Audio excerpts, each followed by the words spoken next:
berdasarkan pengalaman saya di Poli, kemudian dari IGD, saya bisa bilang bahwa kalau untuk di kasusnya terutama di rumah sakit provinsi ini ya, rumah sakit provinsi ini mungkin 60-70% kasus pada umumnya adalah serangan jantung atau yang kita bisa kenal penyakit jantung koroner, adanya sumbatan atau penyempitan.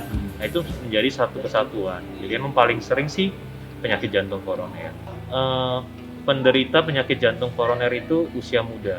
Saya paling muda usia dapat berapa? Usia 30 tahun. Kalau dulu orang bilang sakit jantung mah usia 40-50 tahun, sekarang tidak. Trennya sudah menjadi di bawah 40 tahun. Paling mudah resikonya apa? Faktor resikonya rokok. Jadi rokok itu menjadi satu faktor resiko yang paling penting kalau serangan jantung pada usia muda. Jadi kita harus melihat bahwa kalau penyebab penyakit jantung koroner itu faktor risikonya bervariasi. Rokok iya. Kedua kemudian kolesterol iya. Kemudian yang ketiga diabetes, darah tinggi, banyak sekali faktor resiko. Penderita penyakit jantung koroner itu usia muda. Saya paling muda usia dapat berapa? Usia 30 tahun. Kalau dulu orang bilang sakit jantung mah usia 40-50 tahun, sekarang tidak. Trennya sudah menjadi di bawah 40 tahun. Paling mudah resikonya apa? Faktor resikonya rokok. Jadi rokok itu menjadi satu faktor resiko yang paling penting kalau serangan jantung pada usia muda.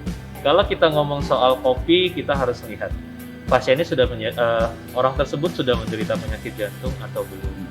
Kalau seandainya belum menderita penyakit jantung, penelitian ada yang mengatakan bahwa konsumsi kopi 1 gelas per hari kita bilang itu sehat untuk jantung. Dengan catatan belum sakit jantung. Kalau sudah sakit jantung, tergantung kondisi jantungnya. Misalnya kalau ada gangguan irama, ya mungkin kopi justru tidak dianjurkan. Nah, jadi yang salah tuh apa sih kalau minum kopi? Yang sering kali adalah kalau kita di sini kopi yang paling enak apa sih? Kopi susu, kopi manis. Nah, nanti yang bikin masalah adalah susu dan gulanya itu.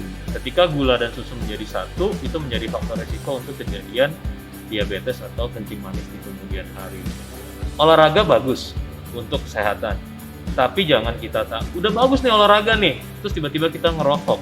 Ya sama aja kita memasukkan racun ke dalam tubuh kita. Mau sesehat apapun, mau sekuat apapun olahraga, tetap kalau seandainya merokok, tetap itu menjadi faktor risiko penyakit jantung. Jadi tetap stop.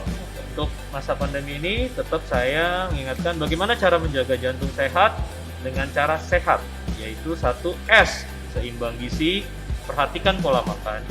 Yang kedua enyahkan rokok, stop merokok. H, hadapi stres, kita perbanyak berdoa, kita jalankan hobi kita. Kemudian A, awasi tekanan darah, selalu konsumsi obat tekanan darah yang sudah dikonsumsi sebelumnya. Dan kontrol jika seandainya tekanan darah tidak terkontrol. Dan yang terakhir T, atau teratur berolahraga 3 kali seminggu dengan waktu kurang lebih sekitar 30 menit per hari.